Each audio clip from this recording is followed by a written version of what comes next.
You are an instructor at a magical academy, but you are no wizard, warlock, sorcerer, or witch. No, you aren't magical at all, but that doesn't mean your classes are easy.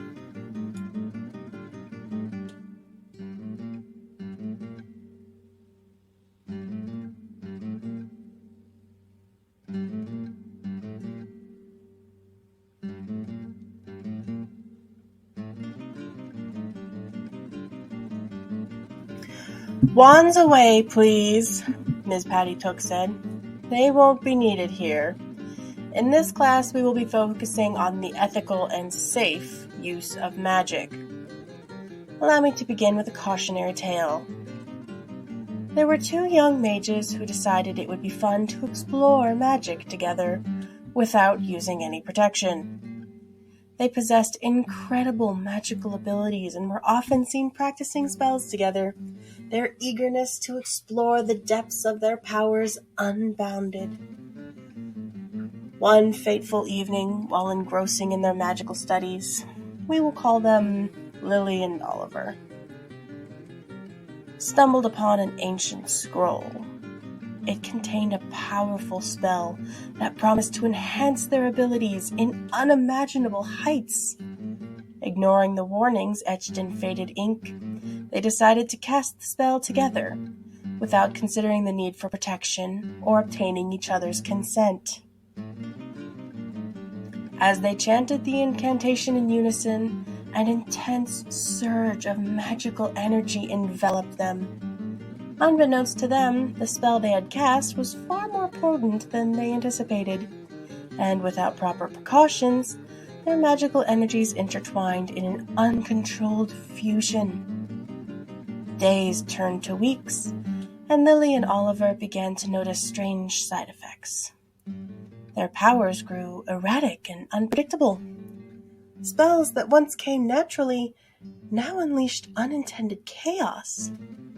They struggled to regain control over their magic, but the entwined energies had bonded them in a way they had never expected. To their dismay, they soon discovered the irreversible consequences of their actions. Their unguarded magical fusion had created a shared magical link, making them forever connected. What one felt, the other experienced. Their emotions, physical sensations, and even thoughts intertwined, blurring the lines of their individual identities. With this newfound connection, Lily and Oliver realized the importance of protection and consent. They understood that magic was not to be taken lightly, but a powerful force that demanded respect and responsibility. Their lack of caution had resulted in a permanent entanglement, their lives forever altered.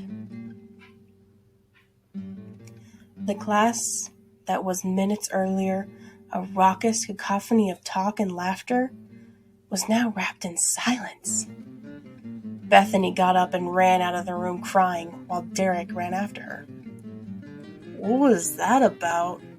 Peter asked. "Oh, they were experimenting with magic spells together, and now Bethany is stuck with Derek's familiar. They say it's for 18 years, Erica said matter-of-factly. "So don't get any ideas, doofus, because I'm definitely not caring for your familiar. Got that?" Peter just sat there with a confused look on his face. Okay, he finally said after he decided that he was better off not arguing with Erica, even though he was positive there were much better mages that would be interested in his magical abilities. "Besides," Erica continued, "I'm saving my best magic spells for William. That guy is definitely going places in life. His parents donated the dragon's hoard that paid for the Wizard's Hat's rec center. I'm sure I'll be a good fit for him. Our magics complement each other." "Ahem," Ms. Patty Took said. "As I was saying, the unintended consequence of using magic at your age without consent or protection are just a few things we will be discussing in this class. Secondary will be magical hygiene. You must know how to clean your magical instruments of any unwanted energies, as they will be getting quite dirty. If not cleaned and stored properly, they will produce foul magic that no one wants to be around. Peter looked up to see Erica staring at him as he finished his notes. Make sure you take really good notes during that part of the class, okay, Petey? I'm not going to be the one to tell you that your magic is starting to be a little rank, but it definitely does need some attention. Peter's face started to turn red. What about you? Peter said. You think you take good care of your magic tools? I doubt it. Actually, Erica said, everyone knows that I'm the cleanest magic user around here. You would be too if you actually cared about that sort of thing. As it is, I would bet all the gold in Rubble's bank that you haven't cleansed your tools once this week.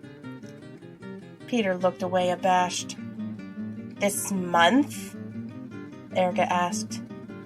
My gosh, Petey, when was the last time you refocused and cleansed your energy tools? Wait! Never mind. I actually don't want to know.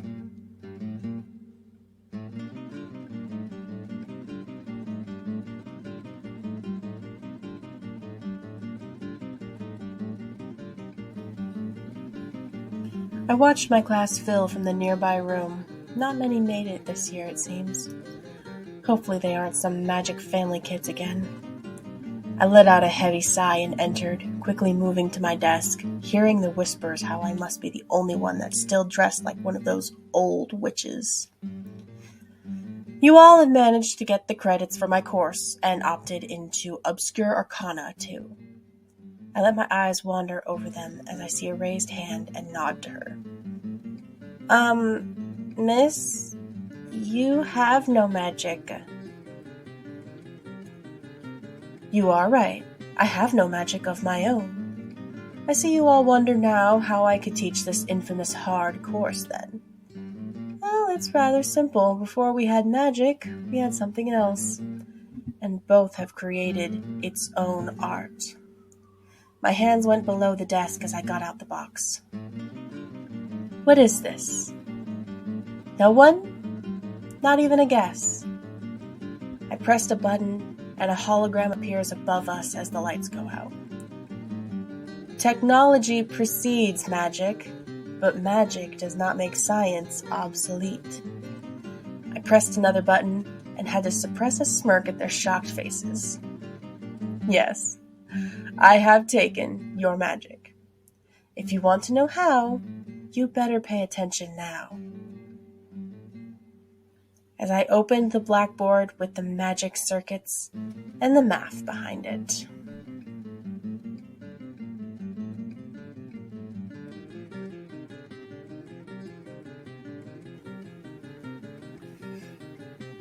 I was stood in a courtyard, one constructed deep within the academy walls.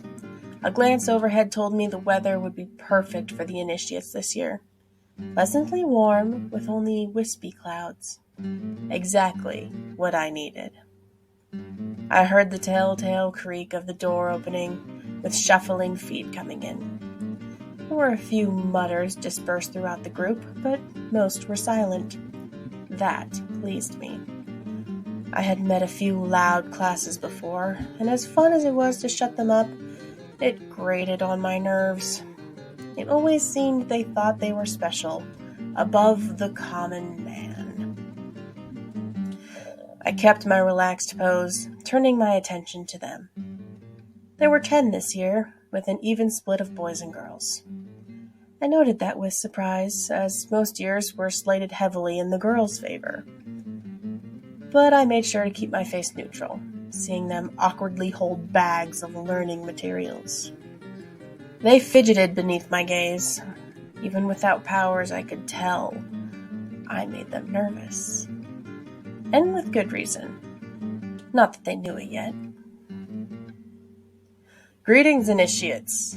I am sure you have all had many welcome speeches to this academy, so I will skip that and get straight on to teaching. Do any of you know who I am? There was a shuffle of feet, but no one spoke up. I shook my head. What a weak-willed lot. Very well. I am Mr. Harner. As you may have noticed, I have no magical signature at all. Can anyone tell me what that means? One of the boys timidly raised his hand. I pointed at him. Go on, and tell me your name. He blinked a few times, finding his voice. Tyler, sir? And it means you have no magical ability. I gave him a nod. Correct. However, I am more than that. I am what you would call a voided. Basically, magic can affect me, which makes me perfect for this class. I selected one of the girls, making her jump. What's your name? And what do you think my class is on? She brushed a strand of hair from her eyes. Alice, sir. And nature, maybe? That got a snort from me. Nature? I see why, as we're outdoors. But no, my class is perhaps the hardest here. Any other guesses? I gave them a few seconds to think, but none volunteered anything further. I casually cracked my knuckles, still utterly at ease. Fine. I am your fitness and combat instructor. You might think spells are all well and good, but out in the real world, you need to be able to handle yourselves without them. And that's where I come in. I saw a few of them look at my thick arms, faces paling as they made the connection. My mouth split into a smile, which only made their anxiety spike. Put your bags against the wall, then line up. I'm going to start you nice and easy today. 20 laps. They moved slowly, reluctant to begin. I fought hard to prevent my grin from growing any wider. They would soon meet the older years, and I knew they would learn of the nickname my class had. Hell. They would hate me for it. They would dread it, as I held one every morning and evening. But in the end, they would only be better for it.